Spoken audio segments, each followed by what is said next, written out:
This is The Minimum Commitment, film theory in small doses. You see Clint Eastwood on screen, and you already know who he is. A gunslinger. A man who doesn't hesitate. A man who doesn't miss.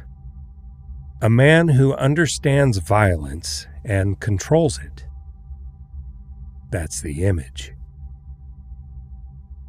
I'm Don Lawler, film scholar, sound obsessive, and someone who knows that sometimes the image we trust most is the one that's hardest to let go of. Let's get into it.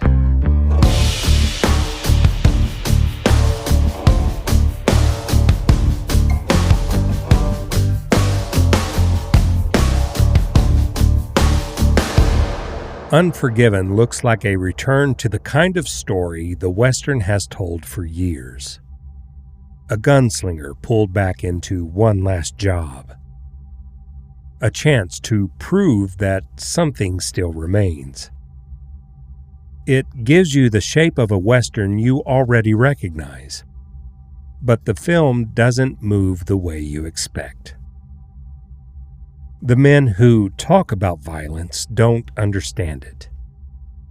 The men who claim control lose it. And the man at the center isn't trying to become something new. He's trying not to be what he already is. What the film makes clear is simple.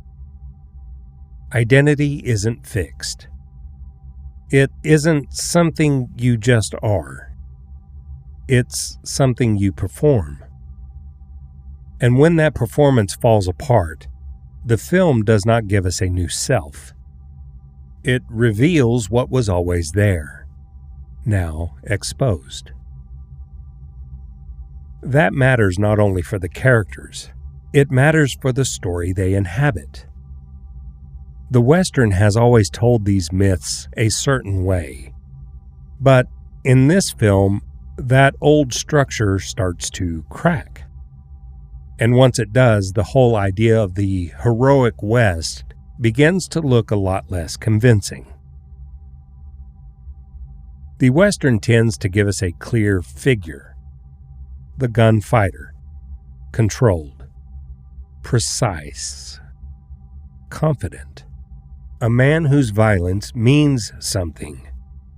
A man who knows exactly what he's doing. But Unforgiven keeps pulling apart what's said from what actually happens. The stories make these men sound exact. Their actions never really are. The Western built this image, repeated it, and refined it until people began to believe it. And here, the film turns back on that image. Not to replace it, but to examine it. This idea of performance is visible in almost every character. English Bob, played by Richard Harris, performs the confident, aristocratic gunfighter. But that performance collapses when he's exposed, humiliated, beaten, and stripped of his myth. The Schofield Kid, played by James Woolvett, performs the seasoned outlaw, rehearsing stories and tough talk. That performance fails when he actually has to pull the trigger and confront the bodily reality of killing. Little Bill, played by Gene Hackman, performs the controlled, righteous lawman. That performance fractures when his authority is challenged, revealing instead the violence and insecurity that sustain his version of order. Each of them is trying to hold on to a version of themselves, one that only survives so long as it isn't fully tested. The film's power lies in what happens after the illusion breaks. Not someone new, but what was already there, no longer held together. You see it most clearly in the Schofield Kid, a character defined, at first, by performance. He's been playing a version of himself. You can hear it in the way he talks. Fast, certain, almost rehearsed. The stories come out as if they've already been told 100 times. Killing, in his mind, belongs to a mythology that states killing is clean. It's decisive. It makes you into someone. But then it happens, and the film doesn't let him have the version he imagined. There's no swell of triumph, no sense of arrival, just distance. And suddenly, the kid can't quite hold himself together. His voice changes first. That's what you notice. It loses that sharp edge, that boyish bravado, and starts to shake. What's striking isn't just that he regrets killing. It's that the act itself refuses to match the story he built around it. This isn't what killing sounds like. It leaves space where something used to be. Certainty, maybe. Or illusion. And in that space, the kid has to confront something the film has been quietly circling all along. The myth of the gunslinger only works at a distance. Up close, it falls apart. William Munny, played by Clint Eastwood, says he's changed. He was a killer, but that's not who he is anymore. He's a farmer, a father, a man trying to live differently. And for a while, he holds that line.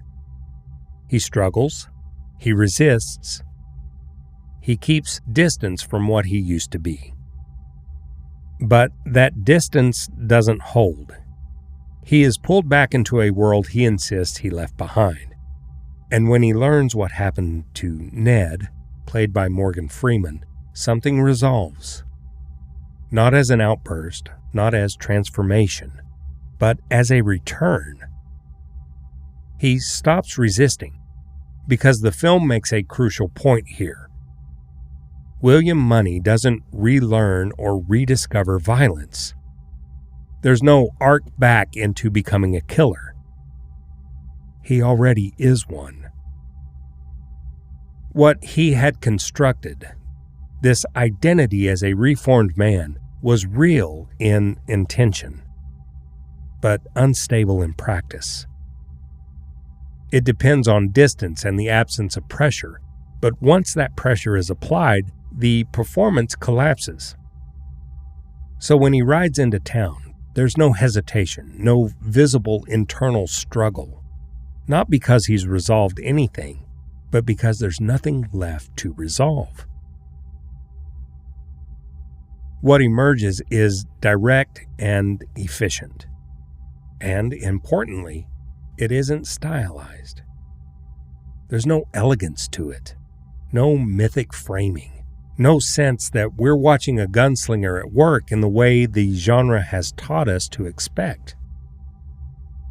We're watching a man who is capable of violence act on that capacity.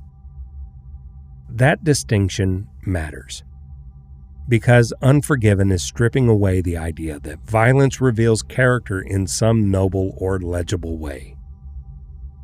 Here it does the opposite.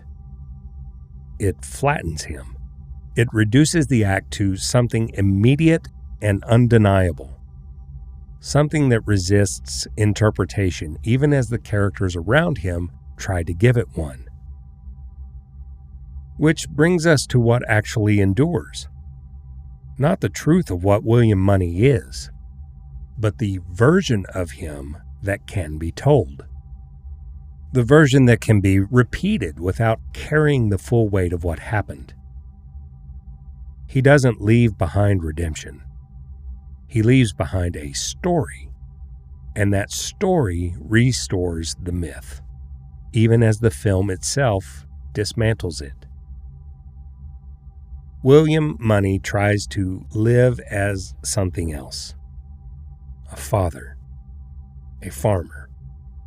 He claims he's changed, but the film never lets the past disappear. It holds. And when the moment comes, nothing is relearned. Nothing is rediscovered. What's there simply returns, not as a decision, but as a condition. And that's the final shift, not just for William Munny, but for the Western itself. Because once the film reveals what violence actually looks like, stripped of myth, stripped of performance, it becomes difficult to return to the version that came before.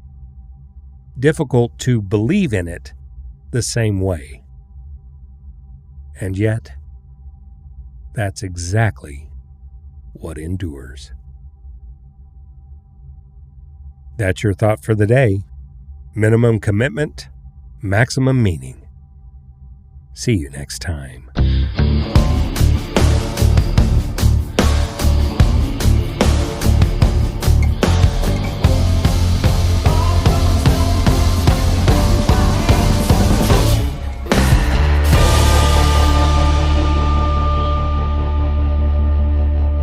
The Minimum Commitment is produced, recorded, and edited by Don Lawler. Music by Bobby Quick.